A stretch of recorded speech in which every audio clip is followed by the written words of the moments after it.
Okay, we're here with Travers Family head coach Justin Wilcox.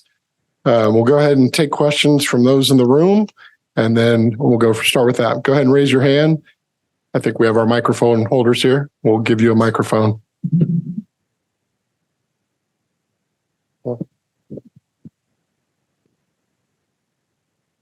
Justin, if you could just give general assessment of the game, what you liked, what you didn't like. Like the win.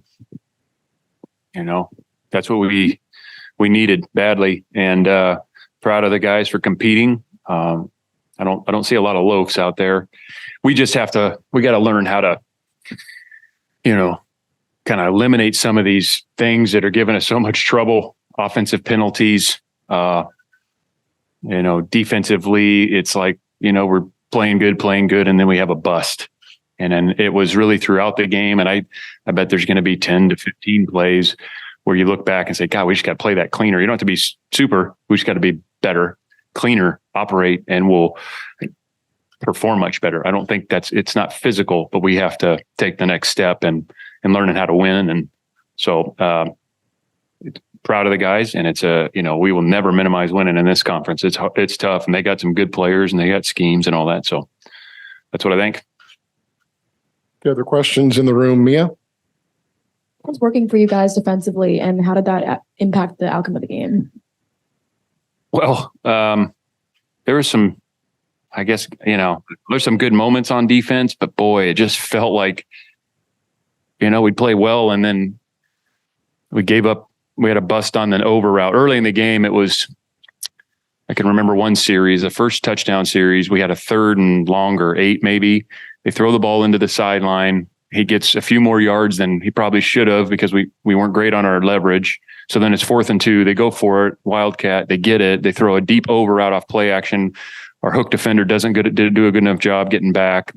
Then we get down on the low red and stop them. And then we get a PI. I mean, it felt like that most of the day on defense. Later in the game, we have them on, I think it was a 3rd down and long, and we pressure him. We're getting to the quarterback. He's scrambling, and we had a young guy in there who busted, and we didn't cover the running back. And it's like, well, they dump it off, and he could have underhanded it to him. And, those are the type of things we have to eliminate. And on that play, though, Craig Woodson never quit, and he ran down and chased him, and we forced a field goal because we stopped him. So that's winning, but we don't need to put ourselves in these situations to make it so damn difficult. That's just what I felt like the defense did today. We play fine and do well and compete, and then all of a sudden we just have a really poor play the last drive, the first play, we have a miscommunication with 2 guys in the back end. And it's like they dump the ball on the flat and the guy runs around, and we just don't need to make it so dang hard. Steve, we'll bring Steve the mic.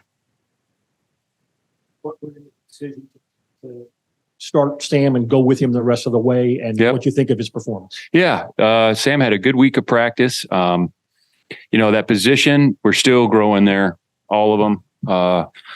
I still believe in all 3 of those guys can be good football players, and Sam did some, good things today. We got to continue to get better there. I think he would tell you. But coming into the game, even we had planned on giving Fernando, if the time presented itself, we were going to give him a shot in there, and we just never felt like there was a natural point in the game to do that. And it's nothing that was not an indictment on any other QB or him. It just the way the game was flowing. We kind of kept talking about it, and Sam was doing some good stuff, but he can certainly keep improving, and we expect him to do that, and as can those other guys. But overall, we got a win out of it, and that's number one. If you're saying you were thinking about using Fernando, was Ben unavailable? Yeah, Ben had missed some time in practice this week. So he came back late in the week, and it's really nothing any of the guys have done. It's just kind of their practice and, earning the opportunity in the game. I think Fernando had he had put himself in a good spot with what he'd done in practice. So we'll continue to evaluate it. All 3 of those guys are different. And, whether you're talking about Fernando, who's just a young guy, he hadn't been here that long.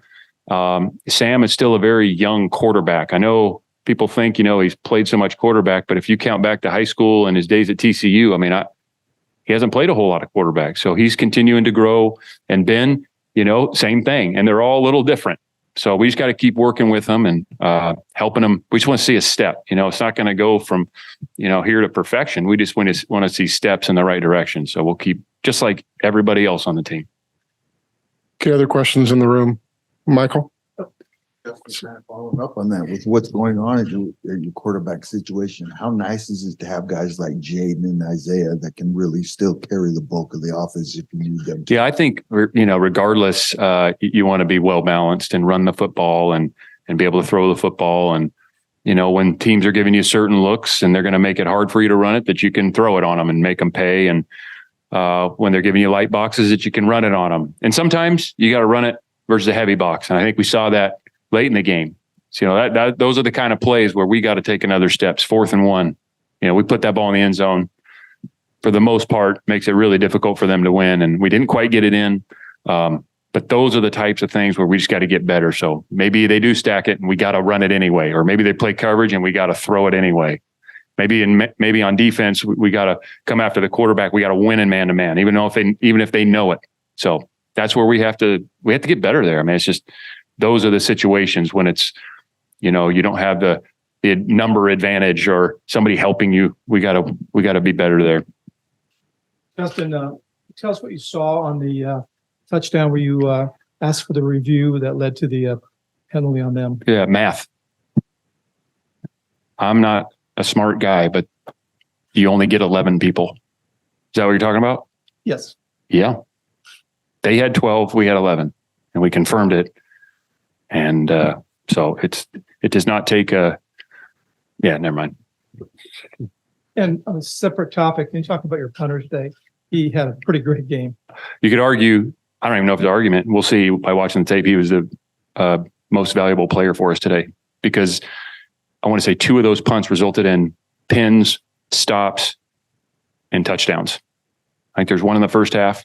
We pinned him, got a stop, get the ball back. And I believe we scored a touchdown on that one. I think the same thing happened. Field goal. There you go. But points because of the punter. So it'd be interesting to look at. We look at the average starting field position. We always measure that, ours versus theirs in the game. And that's, it's a result of a lot of things, but special teams have a big part of that. So we'll see what the average starting field position was today on both sides. And the punter, I think, pinned him pretty dang good. Steve? Follow up on special teams. At your news conference on Tuesday, you said that Michael was still going to be doing kickoffs, and McKean did kickoffs.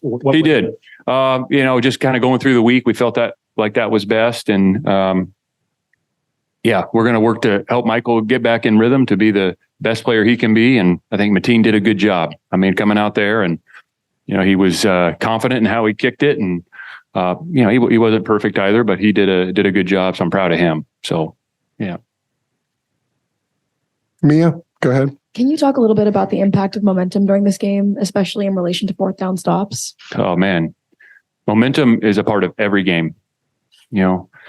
Momentum and adversity are going to show up every game, some fashion. And we had we had a 4th down stop. They went, how many times? They went for it 5 times on 4th down. I mean, I think we knew going to the game, they're going to be really aggressive.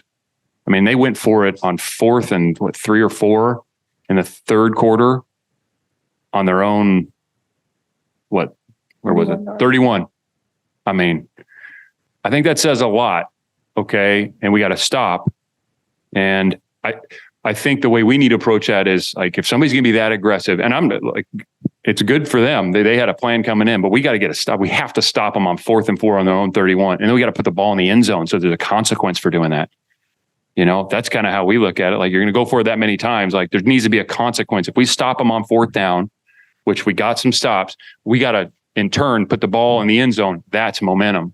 Capitalize on those moments. So when you carry momentum and then you confront adversity. We had adversity today too. Another example of momentum, we had scored it and then we kicked the ball off and we have a free runner. The guy aborted the return. And we had 2 free guys and we didn't get them down. All of a sudden they get the ball in plus territory, run a deep over, run a wheel, they score. It's like, oh man, we had an opportunity right there to carry momentum after the score kick the ball off, get a stop, 3 and out, get the ball back. Like that's what I'm talking about. We got to take the next step in those moments because that's where those games change drastically. Coach Doug Parrish here with Football Organically. First of all, congratulations on the win. How does this win impact your team's overall goals and aspirations for the season? Well, our goal is we got to play better next week. And of course we have long-term goals and we talk about that in terms of the conference play and records and bowl games. But what we got to do is we got to be better on Monday. And we need to clean up the kickoff. And what are we gonna do on 4th and 1? And how are we going to communicate that cloud technique better? Like those are the things, because that eliminating those things, and now you give yourself a lot better chance to win, and winning is the ultimate goal. And you win as many times as you possibly can. And what we need to do, like, how do we play closer to our ceiling? Because nobody's going to be perfect. There's no team that's going to be perfect, but man, we got to play closer to our ceiling and kind of eliminate some of these things where we've made it more difficult on ourselves than we need to. Okay, others in the room? Maria? Can you talk a little bit more about Caleb Ilamzor and kind of his performance today? I think he got 12 tackles in the first half and just his development. Yeah, he's a talented athlete. First of all, fast, strong, explosive. He really is into football. And I think sometimes people think, well, every college football player loves football. Well, they do, but not all the same. And that's okay. Like, Caleb loves football. I mean, he studies it. He wants to be good. He does, above and beyond. And we got a lot of guys on our team that do that. And he's one of them. And that's one of the reasons he's made such a big jump in a short time. A year ago, Caleb was a ways from playing. A long ways from playing, but he invested in the weight room. He spends extra time upstairs with coaches and Jack Sermon, and he's a sponge. So we got really high expectations for him because his ceiling is very high. He's not there yet. He hasn't touched the ceiling, but because of his tools and his mental makeup, I think he's got a chance to be a really good player.